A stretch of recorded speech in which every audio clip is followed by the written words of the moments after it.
Hello, good day, good day. It's 4:30 in the afternoon.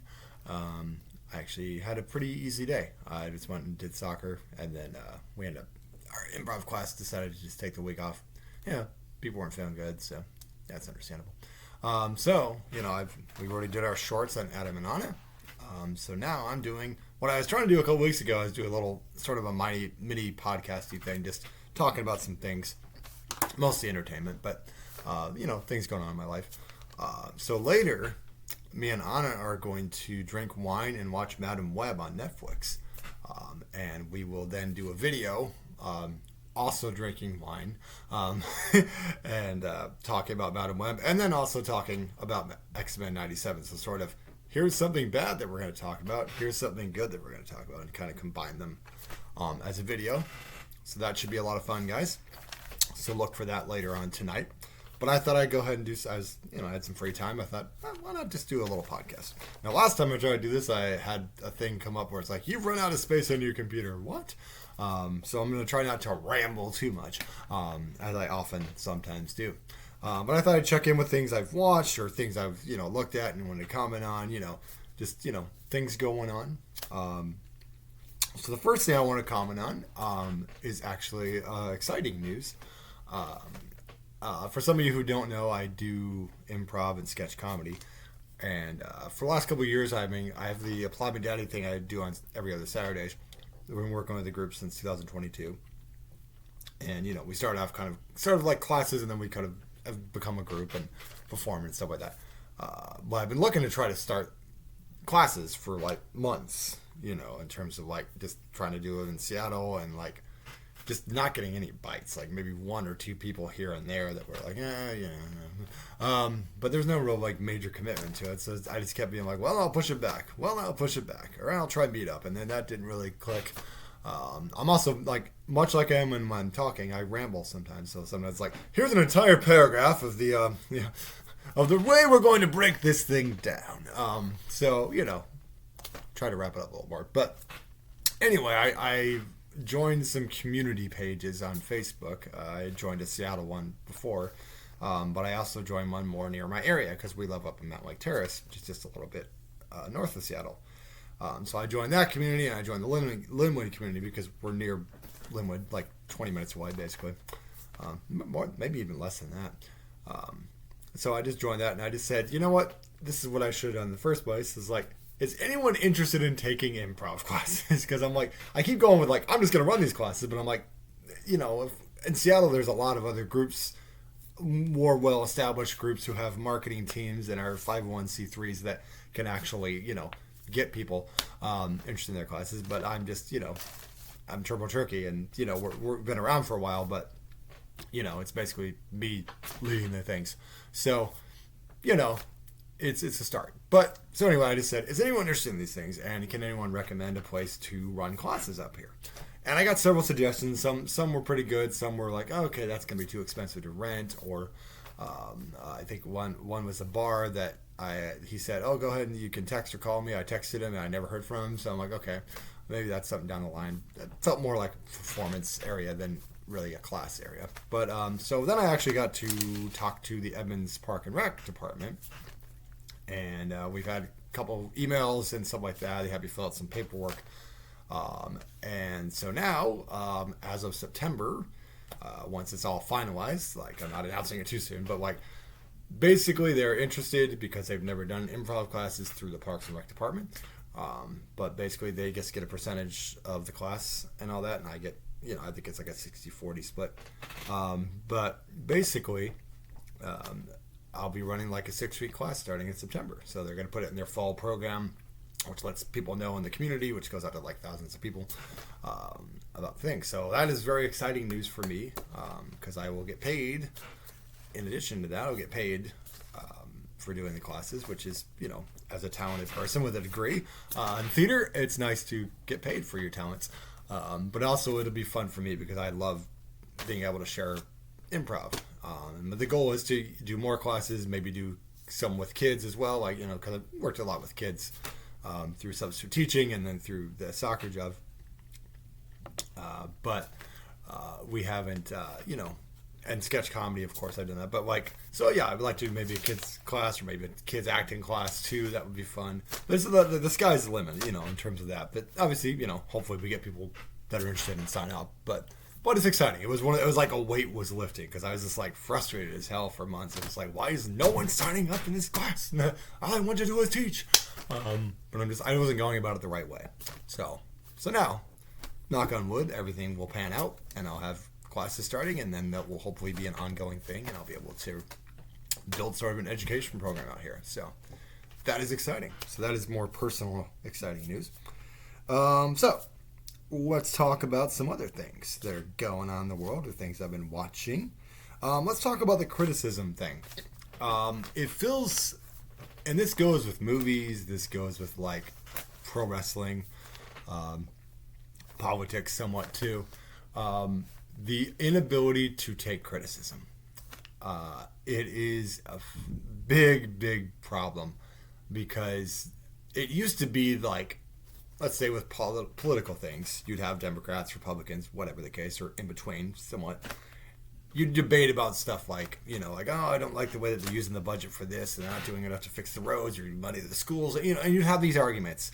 But they were always pretty peaceful. You'd have a debate of sorts.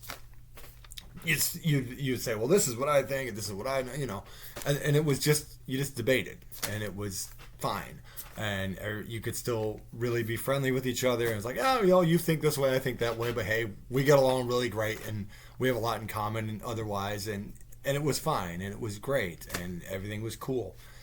And then the extremism started to take place, and whatever side of the spectrum you land on there, whatever. I'm not going to get into a whole big political thing on that, and now it's like you're not allowed to criticize, like, ever. Whether it's a candidate, whether it's a movie, whether it's a wrestling company, or a sports franchise, or whatever it is. Like, you are not allowed to criticize, even if it's constructive criticism. It's one thing to be like a total asshole about it, where you're just like, this is shit, or this person is an awful human being, and even if they're not actually asshole, or I don't like them because of this, and it's for racist or misogynistic or homophobic reasons, then yeah, you're an asshole then. That's not real criticism. That's basically, I'm an asshole and I've decided that I don't like you because of this. That's not real criticism. Criticism is, well, the writing on this wasn't that great, or, well, I don't really like what this person stands for, or, the way they're booking these matches, or the way these matches are going, there's not a lot of selling, whatever the case, whatever the case. Those are legitimate criticisms. But there's such a tribalism amongst, wrestling fans. This is basically AEW we're talking about, but WWE gets there too somewhat, but because I've grown up a wrestling fan, I watched WWE, WCW, ECW, TNA, all that stuff, so, and I still keep up with it somewhat, mostly just on YouTube. I don't watch full shows anymore. I just don't have the time.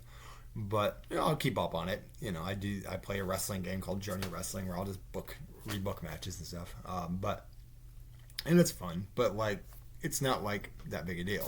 But I don't have any tribalism. It's not like, man, I sure hope AEW goes out of business. That's not what anyone's saying. It's just you watch it and you're just like, well, this is not well put together. It's like this, whereas, and it's not that WWE is perfect, but there's a professionalism that you see there. Even TNA, I think, is doing all right, but there's a professionalism with how things are presented and how things are laid out, and then just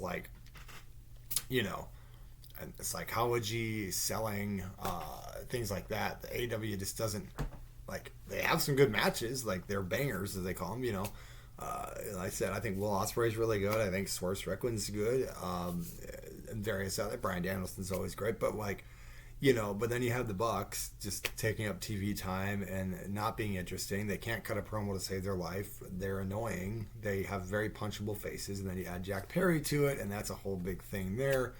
It's just and Okada's just I'm the babysitter. It's just, yeah, and it's not like everything's perfect in WWE either, but I just feel there's just more of a, I guess I would say I prefer WWE, but I'm not It's not like, yeah, fuck AEW. Some people get that. So, and that's how it is with sports, too, where it's like, where people are just like, yeah, fuck. Like, if you're a Bears fan, you hate the Packers. Or you're a Packers fan, you hate the Bears. And it's like, it's the team, guys. Like, I don't like the 49ers. I'm a Rams fan. I get it.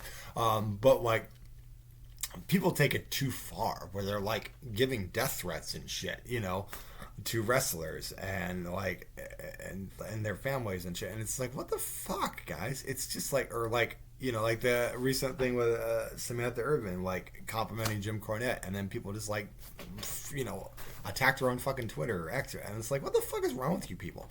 You know, it's just like, calm the fuck down. Like, why are you that? How sad does your life have to be to just like bully somebody on Twitter? But then you'll talk about oh no, we gotta show these bullies, and it's like, no, you're not really showing the bullies, you're becoming the bully, you know. It's easy to do that, you know, but yeah, and then it goes to like movie criticism too. Like, we'll talk about Madam Web later when we watch it, but recently for myself, a couple months ago, when it came out, there was an article, one of the actresses, what was playing one of the girls, or one of the Spider Women, said that, yeah, it's because men don't like this, they're not watching it because they don't like seeing women powerful and stuff like that. And it's like, and I said, and I always said, this is a one sentence comment. All I said was, or maybe it's just a bad movie. You know, that's all I said. And it just erupted into an entire shitstorm on social media, where it was just like, guys, I was just making an innocent comment. I didn't want to have a whole 2-hour fucking diatribe about, you know, well, this is just how Birds of Prey was, and this is just how Ghostbusters 2016 was. And it's like, no, you know, whatever you want to say about those two movies, at least there were people that were like, yeah, okay, I like it. Okay, and that's fine. I've always said, if you like it, great. Have a ball. Like I said, I personally hate The Office with a fiery passion. I think it's terrible. It's mean-spirited humor as American. I mean, British, the original wasn't bad because it's mean-spirited humor. That's kind of British humor. But for American, it just it doesn't click for me. It had its moments, don't get me wrong. It's not like it's unfunny. But it wasn't my cup of tea. I know a lot of people absolutely fucking love it. And you know what? That's great. That's your show. That's great. I have those type of shows too that are like, that's my show. That's fine. You don't have to like them. You don't have to like Seinfeld. That's fine. I don't care. But like, there's a sense of like, if you don't like it, then it's like, how dare you? And it's like, but like, at least with that, it had its fans. Nobody was like chomping at the bit to see fucking Madam Web. Like, there was no like, much like Morbius, like, it's like, who really wanted to see this shit? Like, I get it, superhero movies were big and things are coming out and stuff like that, and I can understand people liking Venom because at least it's Venom. It's fucking Venom, you know? There's certain characters that are just like stand out where you're like, yeah, I want to see this. Even if it's not Marvel doing it, you know, whatever the case, but all right, cool. Tom Hardy, he's good, whatever, it's fine. But then it's like Madam Web. It's like, it's such an obscure character. Like, she has a plot, but she's not really a main character, you know? And then just the way they change the villain. And like I said, I haven't watched it yet. We'll talk about that later. But it's just the whole shitstorm. It was like, you were comparing that to like Birds of Prey, who had its fans, and Ghostbusters in 2016, who had its fans. To this, it's like, no one has seen this movie because it looks fucking horrible. Because it looks terrible. Like, it just looks terrible. And I'm not going to bash it forever, whatever. It's fine. We'll talk about it later. But, like, or the Marvels. That's another example. Like, you know, but it's like at least the Marvels, even in its problems, was still a well put together, professional looking thing. What Sony has put together with Madam Web, just from the trailers alone and everything I've heard about it, just like, it sounds bad. It doesn't sound well put together. It doesn't sound like it was well directed. It doesn't sound like it was I mean, nothing against the actresses. The writing was pretty much shit. I mean, when you have, two of the writers from Morbius writing your script, you want to blame someone, blame the men for writing the script. That's what you should be blaming, those guys. They should not be writing scripts for you. Although I did hear a thing that Lord and Miller, the guys who did the Spider-Verse, are actually I've heard around they're being put in charge of the universe now and making decisions, which I think is an excellent idea, because if you've seen the Spider-Verse movies, they're well handled. And there's the Nicolas Cage Amazon Prime show is going through as Spider-Man Noir, so that should be fun. I'll watch that because Nicolas Cage. I mean, come on, it's entertaining. And I think that can be a lot of fun. So that's a good direction to go in. And I was trying to do my Sonyverse videos. I'll get back to those eventually. Maybe next week because I'm off next weekend. I don't have anything going on, so I can do that next week. But anyway, yeah. But it feels like whether it's wrestling, politics, entertainment, you're never allowed to criticize, even if you're being constructive. Because I'm not. With Madam Web, I'm not saying any hate towards the actresses. They're just doing their job. This is what they're hired to do. They took a role, whatever. It's a role. You know how many actors act in movies that we pretty much would call a paycheck film? We're just like, it's almost like one of those things like, what the hell is this good actor doing in this piece of shit film? Like collecting a paycheck. Sometimes you got to do that, and that's fine. I understand that. Not every movie is going to be like, man, I was so proud to be a part of this movie. Sometimes it's just like, yep, that was a paycheck film. Bought a new pool with that, or bought a new car with that, or something, or sent my kid to college. That's fine, and that's why I said you shouldn't have hired those writers. And I don't know much about the director; they seem okay, I guess. But it's just sometimes that happens in Hollywood. Sometimes there's just really lazy ideas, and that's a big problem with Hollywood with all the remakes. Stop remaking good movies. If a movie succeeded before, that does not mean that you can succeed again and have the same level of success. There may be exceptions here and there, but for the most part, take the movies that had potential but didn't do well. Take the movies that were bad and fix them. That's what you're supposed to do. Not trying to remake something that's fucking been done well already. American Psycho doesn't need a fucking remake. It's been done well already. It's like there's so many movies that don't need a fucking remake. The Strangers, did that really need a remake? Does it need a trilogy? Probably not. I haven't seen the new one, but it looked really... It reminded me of when they remade Cabin Fever, and it was just like, was this a movie that really needed to be remade? And it wasn't like they remade and said, hey, you know what? Here were the problems, and we're going to fix them. It was literally a shot-for-shot fucking remake of the fucking movie. All they did was change some actors and characters around a little bit, but basically it was the same fucking movie. I sat there and watched it on Netflix one night, and I'm like, what the fuck was that? What was the point of that? Like, here's our fan film, literally shooting exactly the same way it was shot before. Except the deputy's a woman for some reason now. Whatever. But that's the only change they made. And it was just like, why was this? And that's what I've heard about The Strangers. That's what I've been hearing. It's just like, it's just practically almost a shot-for-shot remake of the original, and just really cheaply made.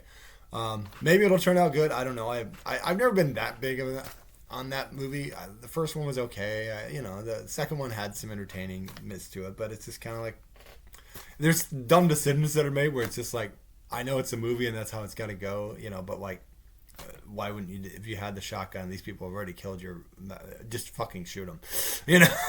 You're trying to defend your life, just fucking shoot them. In that particular case, just shoot them, stab them, whatever you got to fucking do, run them over with a fucking car. At the end of the day, these are not supposed to be supernatural creatures in The Strangers. They're supposed to be just be normal people wearing fucking masks. Just fucking kill them. They're done. But yeah, so I'm saying though, with the remakes, like I said, it's this weird thing, and it's been going on for a while. But it does happen a lot with, like, if it's female-oriented movies, where you have the misogynists that will come out and go, women, woman, and stupid shit. But then there's legitimate people who are just like, yeah, this is not that great. And then it's like, oh, you hate women. Or, oh, you hate that. And it's just, why?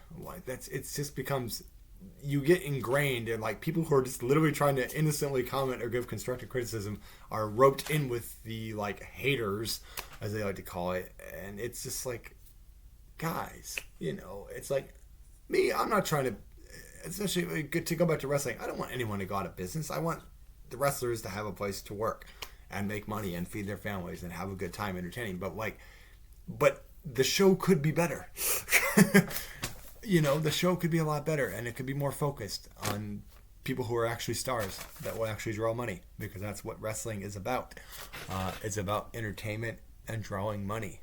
It's like, come on, that's what it's always been about. That's like, yes, wrestling's going to evolve with different things, but it's always been about drawing money and making stars. It's a business, just like anything else. Hollywood is a business. and the business is to entertain. And as I'll talk about later when we talk about X-Men 97, is that like there is a way, because there's a lot of times you have these things where it's like, I have a message and I want to get it in this film and I want to say it. And there's a way to do that in a nuanced way that still fits the story. John Carpenter's really good at that. But doesn't feel like you're just like, I'm commenting on this particular person. You know exactly who I'm talking about, or you know this type of person that I'm talking about, wagging my finger at you through the lens. But then, meanwhile, the rest of the movie's about dinosaurs.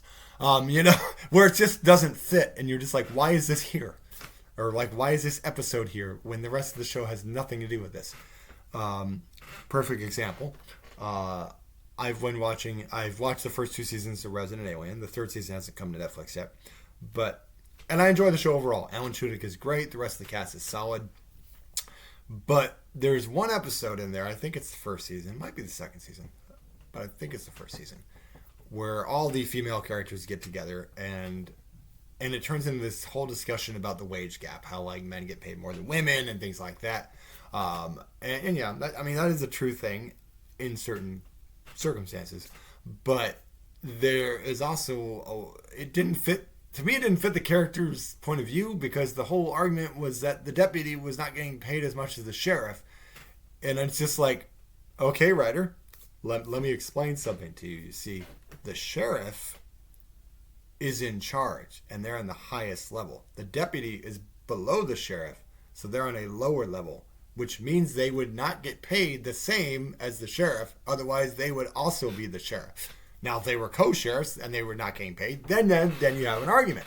But it just felt like this is definitely a filler episode, and you're just like, what the fuck? Why is this here? So like I said, there's a nuance to using real life stuff, whether it be political, social, whatever, and tying it well into your characters and into the story. And then we have a filler episode, so I'd like to rant about this. This is my TED Talk. And that's what we have so much of in Hollywood, where there's just like no fucking effort. And it's just like, well, I've decided to put this in there. It has nothing to do with the actual story that you're watching, but let me just tell you what I feel about this bullshit. Okay. Thanks for coming to my TED Talk. And it's, we don't need that. Just like write a fucking story. And make it interesting. And overall, the show is pretty good. There is a character named Darcy on there that has grown from being mildly annoying to, oh my god, please get off my screen. Because it's just everything is everyone else's fault. Everything is like, she's so dramatic. Oh, I've hurt my leg. I couldn't be in the Olympics, and my parents are awful, and I can't keep a relationship together, and then I get addicted to painkillers, and it's just like, oh my god, cry me a fucking river, It's like, oh my, like it just, she's so like, can we get back to Alan Tudyk, who's entertaining? Because it's just like, why are you getting so much focus? Like, your character is so, nothing against the actress, she's fine, but like, it's just, we don't need this annoying character. Like, go away. Just go the fuck away. And I hate when you have characters like that, because it becomes Felicity level of annoyance, where you're just like, oh my god, I hate your face. I don't want to see you again. Please go away. For those of you who ever watched Arrow in the later seasons, oh my god. Just, it's how she's so condescending, and how she talks down to him, and it's just like, and I'm not one of those people that's just like, oh, she's emasculating him as a man. But it's like, yeah, but there's a difference between emasculating and like just being downright disrespectful, where it's like, where you can like logic, and anyone can see this, man or woman can see it's like, no, she's awful. She is awful. She literally sent a fucking missile to a town and basically killed the town. And then was just given a like, well, my bad type of, and it's like, no, that's not what would happen. She would be arrested and put in jail, probably for life. I know it's a comic book show, but like, yeah, it's just, so yeah, but that's the most, that character's gotten to that point for me right now on that show, where it's just like, fuck off, Darcy, fuck off.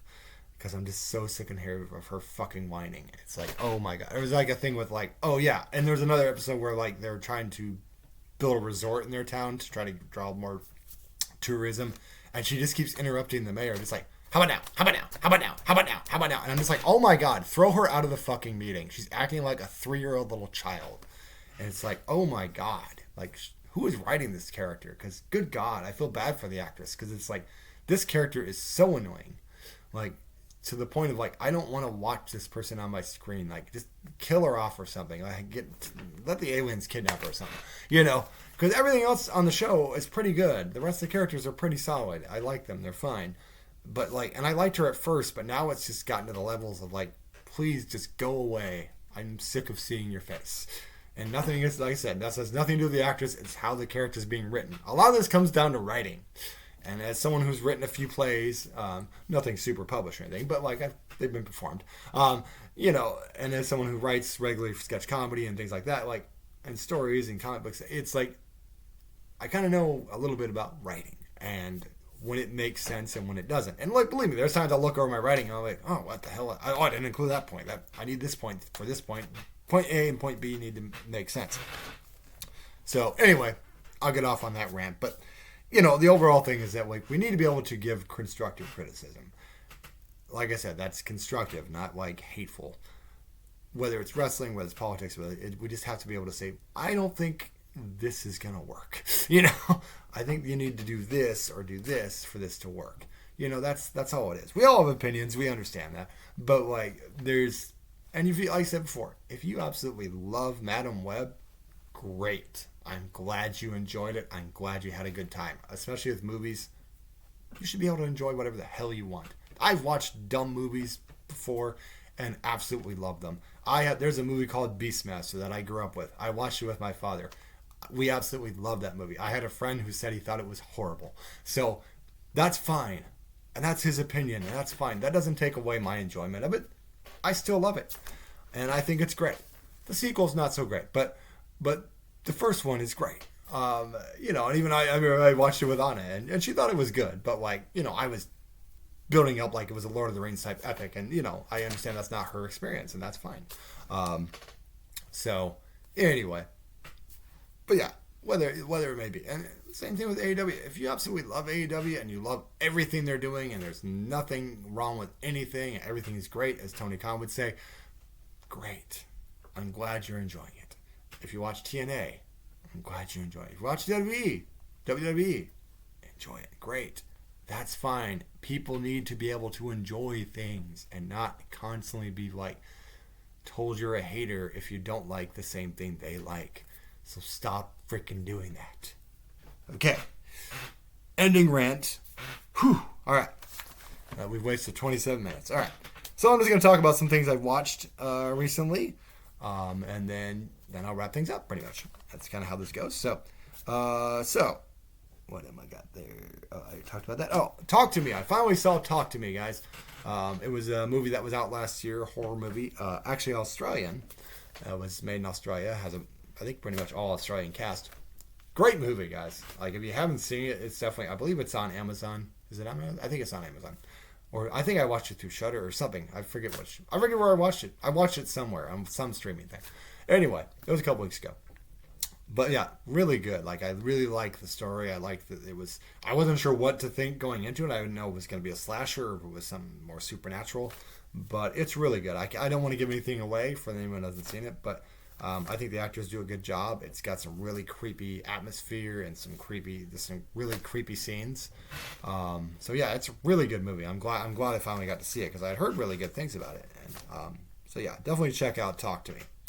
Also, me and Anna watched Late Night with the Devil a couple weeks ago, and let me tell you, it's definitely up there with one of my favorite movies of the year because it's really fucking good. It's on. I'm just f-bombing everything, aren't I here? It's really good. Like I said, the main actor, David Dahl, I never know how to say his last name, but you know, it's a really long. But no, he's excellent as like the talk show host, and he's got some baggage, obviously, over his dead wife and stuff like that. And they bring out this girl who's been possessed and all that, and it kind of just unleashes into a lot of different, weaves into a lot of different directions and stuff, and it kind of makes you think, and you're like, oh wow, you know. But it's on Shudder now, and you should definitely watch it. Like, if you can watch it at home, great. I think it was in the theater for a couple weeks, but I don't know if it's still out now. But it's really good, guys. I like I said, it's definitely one of my favorite movies of the year so far. So yeah, and that's a tall order, you know, to be on there already. And there's still a lot of movies to see this year. that I'm looking forward to. But you know, yeah. But yeah, check out Late Night with the Devil, guys. Really, really good. Well acted, well directed, well written. Very good, very good. Yeah, other movies I'm looking forward to this year. Obviously, Deadpool Wolverine. That's going to be fun. I've seen the trailer and it's great. That's going to be a lot of fun. I think that's going to really pull MCU back into a better level. Let's see. Then we talking about Resident Alien. Yeah. Oh yeah. I'm also looking forward to Maxine, which is the third movie in the Ty West trilogy, which we had Pearl and X before that. Which, if you haven't seen Pearl, guys, especially X is good. Pearl is great. That was one of my favorite movies a couple years ago. So definitely check those out as well. Let's see. Oh yeah, Ghostbusters Frozen Empire. Me and Anna went and saw that in the theater. I think that's the last thing I saw in the theater. Actually, I was gonna go see Abigail in the theater, and then I ended up not because I was able to watch it on Amazon. So yeah, Ghostbusters Frozen Empire is pretty good, guys. It's not. In some ways, it's better than Afterlife, and in some ways, it's not. I would just say that. It's good characters. I still think Phoebe's a great character. I have a couple more characters. The only thing I would say is it feels a little overstuffed because you have the originals, and then you have the new people, and there's other new characters in there. Walter Peck is back, which is awesome. So that's the only thing I would say is it's a little overstuffed. I like the whole Frozen Empire thing and the thing with that. I think that's pretty cool. It had some good elements to it, some good, some good scenes with the ghosts and all that. So I think it's solid. Wasn't my favorite Ghostbusters movie ever, no, but it's solid still. And I liked I think Afterlife. Because when I watched Afterlife, I actually had tears in my eyes at the end there with Egon and stuff like that, and that movie touched me a lot. And so that was a really good. So it was hard to top that, But I think that the characters are solid, and like I said, Phoebe's a great character. McKenna Grace is a really good actress, and like I said, and the rest of the cast is great. It's good to always see the OGs, and I think Dan Aykroyd, Ray has a good arc in this, as does Winston. So that's nice to, and Bill Murray pops up here and there. But no, it's pretty good. I enjoyed it. And we'll talk about X-Men 97 later. And Abigail, yes. I watched Abigail last weekend. I watched it on Amazon, just rented it like $20 thing or whatever through the thing. Excellent movie, guys. It actually reminded me a lot of Dusk Till Dawn. If you ever seen Dusk Till Dawn, where now granted this one, with Dusk Till Dawn, you weren't when you went in, it starts off like a Tarantino film and then it delves into a vampire film. Whereas this one, you kind of already had, from the trailer alone, you already knew she was a vampire. So it wasn't a lot, but there was still a lot of fun with it. The characters they had in there were really good. I recognized, the African American guy in it was he was actually on Black Lightning. I was like, oh, it's that guy. Lala, he was the guy that kept resurrecting. So he was in there, and then there's a guy that I guess died after that film that was on. What's that show that Zendaya's on? I forget. I don't watch it, but anyway, and then Melissa Barrera is the main star in there, and then Dan Stevens is in there. Giancarlo Esposito is in there for a little bit. Matthew Good pops up later in the film as a famous character. So spoilers. If you didn't know, I won't tell you who he shows up as, but yeah, it's basically sort of a take off of Dracula's Daughter, which was a long time ago Universal film. It's definitely different than that, so it's not like a direct this is exactly that, because she was more grown up in Dracula's Daughter, but which is a good film though. You should definitely check that out. But yeah, I think the little girl that plays the vampire is really good. I think she does well. They have a nice set with ballet. I also liked how when one of them had gotten bit and they were worried about turning and they didn't turn right away like the normal way of you start feeling but she literally just plays this music and it almost puts her in a trance and then she turns. It also has a guy from The Strain. I always forget his name, but really tall guy. I like that guy. He's awesome. So he was quite good in there. So yeah, it's a solid film. Definitely check it out, guys. If you like vampire film, it's very bloody. Same people who did Ready or Not, which was also a very bloody film. But yeah, And whatever your feelings are, Melissa Barretta's commentary on the whole Palestine, I don't care. Uh, I think she's good. I liked her in the Scream movies.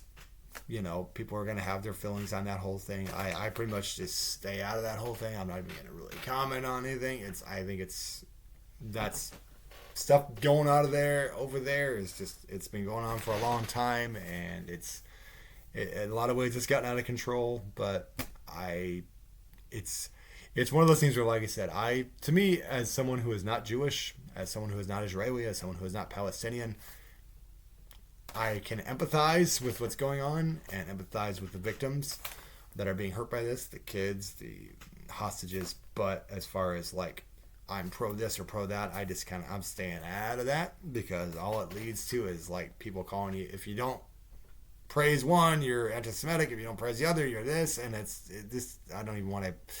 So I'm just like staying out of that, walking away from that. So, but anyway, the point is that, yeah, I think Melissa Barrera is good, and I think she's pretty good in this movie. Yes. Oh, I also been watching Louder Milk. Louder Milk. It is on Netflix now. I'm not sure what it originally was on, but I think we saw it on Amazon first. But it stars Ron Livingston, and it's set in Seattle, which is super cool. So it'd be like, oh, I know where that place is. And it's Peter Farrelly from the Farrelly Brothers. Is actually the person who directed it and I think wrote it and stuff. And yeah, basically he's like a former musician and music critic for Rolling Stone, but he's an addict, and he runs a group with other addicts and stuff. So he's kind of a sponsor. But yeah, it's got Will Sasso as well from Mad TV. You might remember him from Mad TV. He's good. I really like him in the show. And there's a lot of other characters that people I've seen in Farrelly Brothers films pop up, and I'm like, hey, I know that person. And a couple other guest stars that are fun, but it's got about 3 seasons on Netflix right now. I've actually watched all 3. And it's a good show. It's got a lot of heart. There's a lot of good comedy, too. His character is kind of a curmudgeon of a bit, Ron Livingston. He's great. I've always liked him since Hot with Space. But yeah, I definitely would check it out, guys. It's a lot of fun. It's got, like I said, as much as the comedy is in there, there's also a lot of drama and heart in the thing, too. So definitely check out Louder Milk. Oh, I also watched one called Low Lives a couple weeks ago. I got recommended. There's a guy that does drums. He's on YouTube. He's very good. He had recommended this movie called Low Lives. That's on Tubi, which, it's basically free, but you just watch commercials. But it's really good for like a independent, lower budget thing. It starts off in a certain way, and it takes kind of a twist that I didn't immediately see coming, because you have this, group of this family, and they got a camper, Winnebago basically, and these rednecks approach them. You think it's going to go a certain way. You think, oh, it's just another Texas Chainsaw Massacre, and it turns out to be a whole like twist in there that delves into some stuff. And there's a couple twists along the way, and it's pretty good. I would definitely check it out if you have Tubi. To be or not to be. Bad joke. Anyway, I'll save those for the puns of the day. And thanks for watching those puns of the day, by the way, guys. We've gotten a lot of subscribers from that. Who knew? All Anna had to do was get me this wonderful pun a day calendar for Christmas, and we got a bunch of new subscribers. Thanks for watching. So I talked about that. What else is there?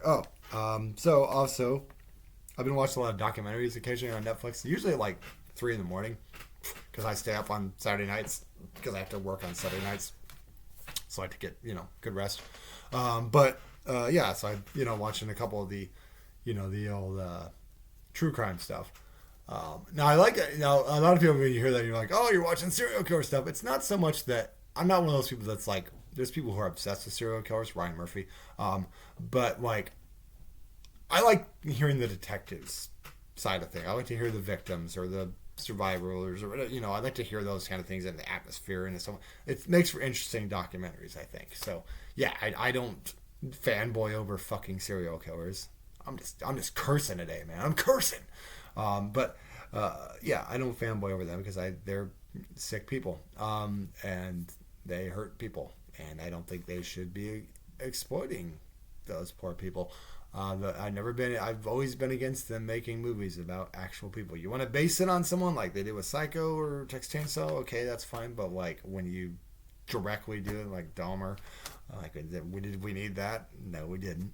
But where you just like these people are creeps. I don't want to see a movie about them. Like, if it was a documentary, it's one thing because at least that's just like, okay, we're talking to detectives and we're talking to victims' family, and they, that's fine. But an interesting thing I found out too is like I watched this one and it was based off that case that they did for the third Conjuring movie. And it's interesting because the way the Conjuring movies is that they really pop up that Ed and Lorraine Lauren were these great people and all that. But this documentary basically said, no, they were fucking assholes, basically, who were just exploiting them and saying, oh, we're getting this TV deal and we're getting all, So it's like they were not as great of people as they are portrayed in those movies. Let's just say that much. Like, they really exploited that family very badly. Like the devil maybe do that, yeah. Which I did like that movie, but yeah, it's just interesting that they are not the heroic people that they were propped up as in those movies. They're actually not. They were kind of, using it to get Hollywood connections and stuff and kind of exploit the family. But anyway, so that was interesting. I had no idea that was the case. So that's something you can learn. Yeah. Yes, and I mentioned before, I think, but I've been on kind of a nostalgia trip, which I had a friend who was on this whole thing about nostalgia sickness, which I thought was weird. But it's just like, oh, you're just nostalgia sickness. So why you like this thing? And that's why you're defending this thing. It's like, oh no, it's because I grew up watching this stuff and I still like it. Even if I see stuff that's like, oh yeah, that wouldn't fly today or that's dated. Well, guess what? It was made in the 80s or 90s, guys. Of course it's going to be dated. That was 30, 40 years ago. Doesn't mean I can't still find some humor or enjoy it. So yeah, I started with Night Court. And then I watched Family Ties and Cheers at the same time, kind of off and on. And now I'm on Wings again. I'm on season 7 now. I grew up watching Wings. I love that show. I think it's a great show. News Radio is great too. I really like that too.